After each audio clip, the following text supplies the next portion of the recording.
जब मरहटों को खबर मिली कि सुनताजी ने मकरबख खान को कत्ल कर दिया है, जिसने सुनभाजी को धोखा दिया था, एक दर्दनाक मौत, तो सबके जहनों में लगी आग को थोड़ा सुकून मिला और उम्मीद थी कि जल्द ही औरंगजेब की मौत भी यकीनी है।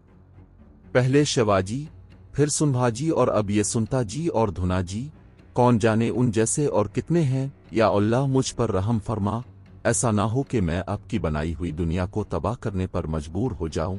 आलमगीर, मुझे अब डर है कि हमारे लोग मर जाएंगे। यहां सिर्फ दक्कन में ही कब्र नहीं बननी चाहिए। इन मरहटों को छोड़ो, चलो वापस दिल्ली चलते हैं। औरंगजेब गुस्से से लाल हो गया। वो गुस्से में इस वजीर के पास गया और अपनी तलवार से इसकी गर्दन काटता है। इसके बाद गुस्से में औरंग अपने सिपाही को हुक्म देता है, मौजूद बंधी मलिका सोबाई और उसका 12 साला बेटा शाहूजी। क्या आप जानते हैं रानी शूबाई, मैंने अपने बाप के भाई में से किसी को नहीं बख्शा, सिर्फ इस तख्त की खातिर। अब मुझे पूरे हिंदुस्तान पर हुकूमत करनी है, तो सोचो मैं किस हद तक जा सकता हूं। औरंगजेब अब की आंखों में थोड़ा सा खौफ नजर आ रहा है, क्योंकि शायद अब तक आपको मालूम हो चुका होगा कि ना शिवाजी महाराज और ना ही सुनभाजी महाराज मर चुके हैं। दोनों आज भी सबकी रगों में जिंदा। औरंगजेब फौरन अपने पुराने वफादार वजीर जुल्फिकार खान को पैगाम भेजता है कि वो अपनी फौज के साथ जंजरा पर हमला करने के लिए निकले और वापस आते ही राजा राम का सर इसके हाथ में आ जाए। कोई वक्त जाए किए बगैर जुल्फिकार खान भी एक बड़ी फौज के साथ जिंजी को फतह करने के इरादे से रवाना हुआ। मुझे अपनी भाभी, माँ, दादी और शाहू जी की फिक्र है। मुझे नहीं मालूम वो शरीर औरंगजेब उनके साथ कैसा सलूक करेगा। का वो भी नहीं महाराज, अभी नहीं। अगर वो हमारे खानदान के साथ कुछ भी करे, फिर मैं माँ जुगदम्बा की कसम खाकर कहता हूं, इस बार मैं मुगल नस्ल को तबाह किए बगैर नहीं रुकूंगा। सांता जी, मैं आपकी और धुना जी की जितनी हो सके तारीफ करूंगा। अपने महाराज सुनभाजी का बदला लेकर सबके जहनों को जोश और इत्मीनान से भर दिया है। यहां पूरे 6 माह के सफर के बाद जुल्फिकार खान आखिरकार झंझी के इलाके में दाखिल हो गया। झंझी सिर्फ एक कला नहीं है, ये एक नाकाबिल रसाई इलाका है। ये 3 बड़े पहाड़ों पर मुश्तमिल है। मगरिबी तरफ का पहाड़ राजगिरी के नाम से जाना जाता है, शुमाल की तरफ को कृष्णगिरी और जुनूब की तरफ को चंद्रयान दर्ग कहा जाता है। यहां सामने से हमला करना किसी भी बाहर के लिए आसान नहीं था। जुल्फिकार खान सितंबर 1690 के छठे महीने में जिंजी के सामने पहुंचा, लेकिन आगे से हमला करना मुश्किल था क्योंकि किला पहाड़ी इलाके से घिरा हुआ था। मुहासरा शुरू करने के लिए इसे तोप के साथ साथ गोला बारूद की भी जरूरत थी। पहुंचने के इंतजार में उसने काफी वक्त गुजारा। बड़ी कोशिश के बाद इसने तोपखाने को संभालने के लिए यूरोपियों से मदद लेने का फैसला किया और कुछ फौज के साथ मदद हासिल करने निकल पड़ा। जब राजा राम को ये इत्तला मिली तो वो फौरन जिंजी के करीब पहुंचा। उसने अपना नया निजाम कायम किया और एक नई इश्ता प्राइम काबीना तश्कील दी, जो मरहटों के एक नए दौर की बुनियाद बन गई। इसी के साथ सांताजी ग्योपड़े की बहादुरी और हिम्मत से मुतासिर होकर राजा राम महाराज ने उन्हें मराठा सल्तनत का कमांडर इन चीफ मुकर्रर कर दिया। इधर जिंजी में जुल्फिकार खान तमाम वसाइल जमा करने के बाद हमले के लिए तैयार था। उसने हमले के लिए 60 तोपें तैयार कीं और जुल्फिकार अली खान मरहटों पर हमला करने से पहले इसने हथियार डालने की तंबी दी, लेकिन राजा राम महाराज ने साफ इनकार कर दिया और उसके बाद मुगलों की तरफ से शदीद बमबारी शुरू हो गई। ये सिलसिला कई दिनों तक जारी रहा, लेकिन इसके बावजूद मुगल किले तक पहुंचने में कामयाब न हो सके। जिंजी के बाहर बढ़ती हुई गर्मी की वजह से मुगल फौज बेचैन होने लगी और हालात उनके लिए मजीद मुश्किल होते जा रहे थे। जुल्फिकार खान को किसी किस्म की मदद न मिलने पर उसने औरंगजेब को पैगाम भेजा कि उसे मजीद फौज और वसाइल की जरूरत है। उसने खास तौर पर भारी फौज और बड़े हथियार भेजने का मुतालबा किया ताकि किला तोड़ा जा सके। औरंगजेब ने जुल्फिकार खान का पैगाम पढ़ा और फौरन ही इसने अपने वजीर असद खान, जो जुल्फिकार खान का बाप भी था, और उसके छोटे बेटे मोहम्मद काम बख्श को जिंजी जाने का हुक्म दिया। लेकिन औरंगजेब को अब भी शक था कि ये लोग कामयाब नहीं होंगे, इसलिए इसने एक और चाल चलने का फैसला किया। उसने 2 मराठी वफादारों को बुलाकर कहा कि अगर तुम दोनों बादशाह बनना चाहते हो तो वही करो जो मैं कहता हूं, और बदले में जो चाहो मुझसे ले लो। क्या तुम समझ गए? उधर जुल्फिकार खान के वसाइल कम होते जा रहे थे और वो ये समझ चुका था कि मरहटों के खिलाफ यहां जीतना तकरीबन नामुमकिन है, इसीलिए वो कमजोर होते हालात के बाइस जिंजी छोड़कर आसपास के इलाकों में लूट मार करने निकल पड़ा। इसी दौरान 1691 का साल भी खत्म हो गया। नागोजी, तुम अपनी ही कौम को छोड़कर मुगलों की खिदमत क्यों कर रहे थे? क्या तुम्हें जरा भी शर्म नहीं आई? मुआफ कीजिए महाराज, हम लालच में आकर रास्ता भूल गए थे, लेकिन अब हम पूरी लगन के साथ अपनी स्वराजिया की खिदमत कर रहे हैं। मैं अपने वालिद की तरह महाराज और अपने भाई का ख्वाब जरूर पूरा करूंगा। मैं सबको साथ लेकर चलूंगा। सांताजी और धुनाजी 3000 फौज के साथ रवाना होंगे। दोनों शायद महाराष्ट्र छोड़ चुके होंगे और वो जितनी जल्दी वापस आएंगे इतना ही हमारे लिए बेहतर होगा। असद खान की मदद जिंजी के बाहर पहुंच चुकी थी। इसी वजह से जुल्फिकार खान ने 1692 के आगाज में दोबारा मुहासरे का काम शुरू कर दिया। उस वक्त मराठा किले पर हमले के लिए एक बार फिर तोपों की शदीद बारिश शुरू हो गई। चंद माह इसी तरह गुजर गए और फिर बारिश का मौसम शुरू हुआ, जिससे पूरा इलाका पानी में डूब गया और हालात मजीद मुश्किल हो गए। बारिश खत्म होते ही मुगल दोबारा बेचैन होने लगे और उन्होंने एक बार फिर मुहासरे की कार्रवाई शुरू कर दी। इसी दौरान सांताजी और धुनाजी 3000 फौज के साथ महाराष्ट्र से पहुंच गए और रास्ते में मुगलों की कायम की गई चौकी पर हमला कर दिया। जैसे ही जुल्फिकार खान को खबर मिली कि सांताजी कांचीपुरम पहुंच गए हैं, इसने फौरन उन पर हमला कर दिया।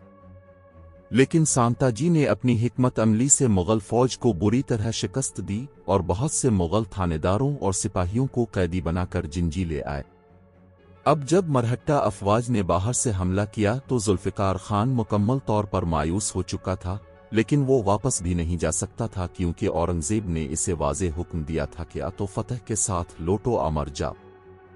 इसीलिए 1693 के आगाज में जुल्फिकार खान ने अपने वालिद असद खान के मशवरे पर राजा राम के साथ सुलह करने का इरादा किया। ये मुफाहमत दरअसल असद खान की एक बड़ी हिकमत अमली का हिस्सा थी, जिसके तहत वो अपने लिए जुनूब में एक इलाका हासिल करना चाहता था, जैसा कि पहले आदिल शाह और कुतुब शाह की रियासतें। उसने अंदाजा लगाया था कि 80 साला औरंगजेब जल्द ही बुढ़ापे की वजह से मर जाएगा और उसके बाद दिल्ली के तख्त के लिए इसके बेटे आपस में लड़ पड़ेंगे और इसी मौका से फायदा उठाया जा सकता है। मुगल दरबार में जानिशीनी की अफरा तफरी उसे एक बड़ा मौका फराहम कर सकती थी कि वो अपनी पोजीशन मजबूत करे। खास तौर पर जुनूबी इलाकों में, खुसूसन गोलकोंडा और हैदराबाद जैसे इलाकों में वो अपने लिए जगह बनाना चाहता था। इसीलिए जुल्फिकार खान जानबूझकर राजा राम की गिरफ्तारी में ताखीर करता रहा और वक्त ज़ाय करता रहा। इसका मंसूबा ये था कि जैसे ही औरंगजेब के बेटे काम बख्श को इस सूरत हाल का इल्म होगा, वो बगावत कर देगा और अंदरूनी इंतशार शुरू हो जाएगा। इसी वजह से जुल्फिकार खान और काम बख्श के दरमियान इख्तिलाफात पैदा हुए और वो नहीं चाहते थे कि आलमगीर को इस सब का इल्म हो। इसीलिए दोनों बाप बेटे ने मिलकर शहजादे को गिरफ्तार करके कैद में रखने का फैसला किया। इस दौरान मुगल फौज 2 हिस्सों में तकसीम हो गई, जिसका फायदा बराह रास्त मरहटों को हुआ। जैसे ही महाराजा राजा राम को जुल्फिकार खान के असल इरादों का पता चला, इसने भी खुफिया तौर पर उसके साथ औरंगजेब के खिलाफ मिलकर काम करना शुरू कर दिया।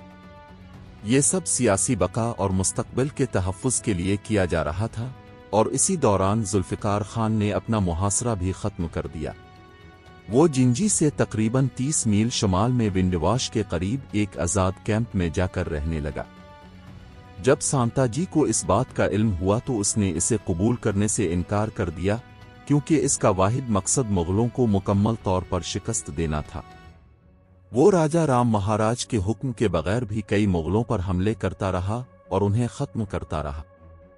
शुरू से ही सांताजी एक सख्त फौजी नज़्म व ज़ब्त का पाबंद और स्वराजिया का सच्चा वफादार था, जबकि धुनाजी का रवैया निस्बतन नर्म और कभी कभार टाल मटोल वाला था। सांताजी हमेशा शिवाजी महाराज के बनाए गए उसूलों पर अमल करता था और उसका तर्ज अमल शुरू से ही मजबूत और उसूलों पर कायम रहा। इंसाफ पसंद थे लेकिन कई मामलात में बहुत सख्त और कड़े भी थे।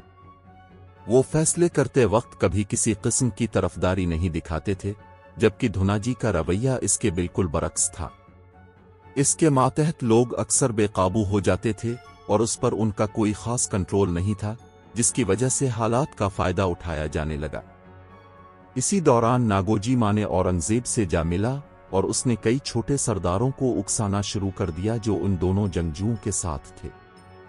आहिस्ता आहिस्ता तमाम मराठा जंगजू सुंताजी से नाराज होने लगे और धुनाजी की तरफ झुकाव बढ़ने लगा।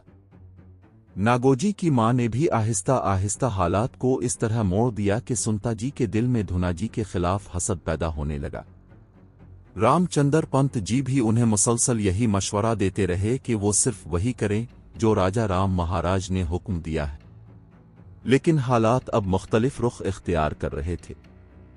सिपाही मुसलसल राजा राम से शिकायत करने लगे और ऐसे हालात में अगर सुंताजी से कोई सवाल किया जाता तो वो फौरन गुस्से में आ जाते। आहिस्ता आहिस्ता उनके और छेतरपति के दरमियान फासले बढ़ने लगे और ताल्लुकात में दरार वाज़े होने लगी। अब सुंताजी इस हद तक नाराज हो चुके थे कि वो खुद राजा राम को हटाने के बारे में सोचने लगे, क्योंकि वो उन्हें अब छेतरपति के लायक नहीं समझते थे। इधर राजा राम ने आहिस्ता से एक खत खोला और जैसे जैसे वो उसे पढ़ते गए उनके चेहरे पर संजीदगी छा गई। खत उनके हाथों में हल्का सा कांप रहा था और उन्होंने सर उठाकर कहा, मेरी रानी और मेरा खानदान विशालगढ़ में है और चारों तरफ दुश्मन मौजूद हैं। मैं उन्हें महफूज तरीके से यहाँ लाने में नाकाम हूँ। महाराज, हमें कोई रास्ता निकालना होगा क्योंकि दुश्मन हर तरफ फैले हुए हैं। हर जगह दुश्मन छुपे हुए थे। अचानक राजा राम एक फैसला करते हैं और उनकी आंखों में मजबूत अज़्म चमकने लगता है। वो कहते हैं कि उन्हें समुद्री रास्ते से लाया जाएगा। लेकिन महाराज, ये बहुत खतरनाक होगा क्योंकि मुगल और सुधी दोनों समंदर की निगरानी कर रहे हैं। जवाब आता है कि खतरा लिए बगैर फतह मुमकिन नहीं होती। लिंगो शंकर और विसाजी शंकर राजापुर में मौजूद हैं और उनके पास जहाज भी हैं। वो इस काम के लिए बेहतरीन इंतखाब है। ये खत साहूकार लिंगोजी की तरफ से आया है, जिसमें बताया गया है कि महाराज राजा राम ने आपको एक अहम जिम्मेदारी सौंपी है। लिंगो शंकर जैसे ही खत पढ़ता है, इसके चेहरे पर हैरत और परेशानी के आसार जाहिर होते हैं। वो विसाजी शंकर की तरफ देखता है और कहता है कि महारानी ताराबाई और राजसबाई को इस खतरनाक जंगी माहौल से निकालकर समुद्री रास्ते से जेनिज ले जाना आसान नहीं होगा। जवाब आता है कि ये आसान नहीं है, लेकिन नामुमकिन भी नहीं। हमारे जहाज समंदर की सख्त लहरों के आदी हैं और हम ये काम कर सकते हैं। इधर मलिका ताराबाई और राजसबाई तैयार हो चुकी हैं और रात की तारीकी में वो विशालगढ़ के खुफिया घाट पर मराठा सिपाहियों के साथ छपकर खड़ी है। उनके चेहरों पर तशवीश वाज़े है, जबकि दौर कहीं मशलोहे की रोशनी दिखाई दे रही है और मुगल फौजी करीबी इलाकों में गश्त कर रहे हैं। एक सिपाही कहता है कि हमें जल्दी करनी होगी, इससे पहले कि मुगलों को कोई इशारा मिले हमें यहां से निकलना होगा। ताराबाई किले की तरफ मोड़कर देखती है। उनकी आंखों में बहादुरी साफ नजर आती है। वो एक गहरा सांस लेती हैं और आगे बढ़ जाती है। सब लोग आहिस्ता आहिस्ता घाट की तरफ बढ़ते हैं और खुफिया रास्ते से निकल जाते हैं। जो ही वो कौनकुन के घने जंगलात में दाखिल होते हैं, उनके पीछे मुगलों की आवाजें सुनाई देने लगती हैं। एक सिपाही तेजी से आगे बढ़कर जंगल की तरफ इशारा करता है और कहता है कि मुगल फौजी हमारी तरफ बढ़ रहे हैं। जवाब आता है कि हम नहीं भागेंगे, हमें छुपते हुए आहिस्ता आहिस्ता आगे बढ़ते रहना होगा। सब जंगल में तेजी से आगे बढ़ते हैं और फिर समंदर की तरफ अपना रास्ता बनाते हैं। आखिरकार वो यशवंतगढ़ बंदरगाह पर पहुंच जाते हैं, जहां जहाज पहले से तैयार खड़े होते हैं और सब लोग जल्दी जल्दी उन पर सवार हो जाते हैं। जैसे ही जहाज रवाना होता है, समंदर की लहरें जोर जोर से उठने लगती हैं और दूर से मुगल घड़सवार आते हुए नजर आते हैं, लेकिन अब बहुत देर हो चुकी होती। ताराबाई जहाज के किनारे खड़ी होकर दूर तक फैले समंदर को देखती हैं, जहां से उनके नए सफर का आगाज होता है। ये सफर आसान नहीं था बल्कि बहुत मुश्किल था, लेकिन अभी भी उन्हें जिंजी तक पहुंचना था। आगे का रास्ता जमीन के जरिए तय करना था और साथ वाले कहते हैं कि हम पूरी एहतियात के साथ आगे बढ़ेंगे। ताराबाई और उसका ग्रुप जंगलात के रास्ते आगे बढ़ता है और कई महीनों के सख्त और मुश्किल सफर के बाद आखिरकार 1694 के आखिर में वो बहिफाजत जिंजी पहुंच जाते हैं। जब वो जिंजी में राजा राम महाराज के दरवाजे पर पहुंचते हैं तो वो खुशी और फख्र के साथ उनका इस्तकबाल करते हैं और कहते हैं कि तुमने नामुमकिन को मुमकिन बना दिया ताराबाई। वो मजीद कहते हैं कि जब तक स्वराज्य का शोला जलता रहेगा कोई भी ताकत हमें रोक नहीं सकती। उधर कासिम खान, हिम्मत खान और उनकी मुगल फौज हमेशा की तरह शिकस्त खाने के बाद कहते हैं कि हम बहादुरी से लड़े हैं, लेकिन अब हमें जाने दिया जाए, हम आइंदा कोई जंग नहीं लड़ेंगे, आओ कुछ दिन सुकून से गुजारें। लेकिन जवाब आता है कि नहीं, शिवाजी महाराज और संभाजी महाराज की कुर्बानियों को नहीं भुलाया जा सकता, हम उनकी कुर्बानियों को ज़ाय नहीं होने देंगे। इस पर सांताजी कहते हैं कि इन जंगों में हमारी अपनी फौज भी कम होती जा रही है और बहुत से लोग शहीद हो रहे हैं। धुनाजी अलग से मिलने आता है और कहता है कि हमें अब से एक बहुत अहम बात करनी है। ये सुनकर सांताजी को बुरा लगता है क्योंकि उन्हें महसूस होता है कि महाराज धुनाजी को उनसे ज्यादा अहमियत दी जा रही थी, जिसकी वजह से सांताजी के दिल में नाराजगी बढ़ने लगी। चंद माह बाद जब सांताजी बाहर से वापस आए तो उन्होंने देखा कि महाराज राजा राम जुल्फिकार खान के डेरे की तरफ जा रहे हैं। उन्होंने फौरन सवाल किया, महाराज अब इस शरीर जुल्फिकार खान के साथ क्या कर रहे थे? अब मुझे समझ आ गया कि अब मुझे बार बार इसके खिलाफ लड़ने से क्यों रोक रहे थे। क्या आपको जरा भी शर्म नहीं आती? जवाब में कहा गया, सांताजी अब हद से ज्यादा बातें कर रहे हैं, मैं वहां सिर्फ अमन की बात करने गया था। सांताजी ने कहा, मुआफ कीजिए महाराज, लेकिन आज आपको मेरी बात सुननी होगी, चाहे कोई मेरा साथ दे या ना दे, मैं अकेला ही उन मुगलों को खत्म कर दूंगा। 1696 के आखिर में दरबार में एक तनाज़ा के बाद सांताजी अपनी 20 से 25,000 सिपाहियों की बड़ी फौज के साथ जिंजी से रवाना हो गए। महाराज राजा राम को शदीद फिक्र होने लगी कि इतनी बड़ी फौज एक नाराज कमांडर के साथ किसी गैर जरूरी जंग में ज़ाय हो सकती है। इसीलिए उन्होंने फौरी ऐलान किया कि अब से धुनाजी जाधव सुप्रीम कमांडर होंगे और सांताजी को रोकने के लिए वो खुद और धुनाजी जाधव अमृत राव निम्बोलकर के साथ निकल पड़े। ये खबर सुनकर हनुमन्त राव भी गुस्से में आ गए और दीगर मराठा सरदारों के साथ जिंजी से बाहर निकलकर सांताजी का पीछा करने लगे। आखिरकार 9 जून 1696 को कांची शहर के करीब वो सांताजी और उनकी फौज के सामने आ खड़े हुए। बहुत समझाने के बावजूद सांताजी अपनी बात पर कायम रहे और दोनों के दरमियान जंग शुरू हो गई। इस जंग के दौरान नागोजी माने के बहनोई अमृत राव निम्बुलकर, जो धुनाजी की तरफ से लड़ रहे थे, हाथी के पांव तले आकर मारे गए। इस वाकये के बाद राजा राम महाराज और बाकी लोग वापस लौट गए, जबकि धुनाजी और उनके साथी उमा नागोजी कुछ दिनों के लिए महाराष्ट्र चली गईं और इसी दौरान गंजी में महारानी ताराबाई ने एक बेटे को जन्म दिया जिसका नाम शिवाजी दुवम रखा गया। एवरकोटी के बाद भी बाहमी जंग जारी रही और सांताजी ने कर्नाटक में जुल्फिकार खान के साथ कई लड़ाइयां लड़ी, लेकिन आखिरकार जब उसकी फौज कम होने लगी और कोई और रास्ता ना बचा तो इसने भी महाराष्ट्र वापस जाने का फैसला किया।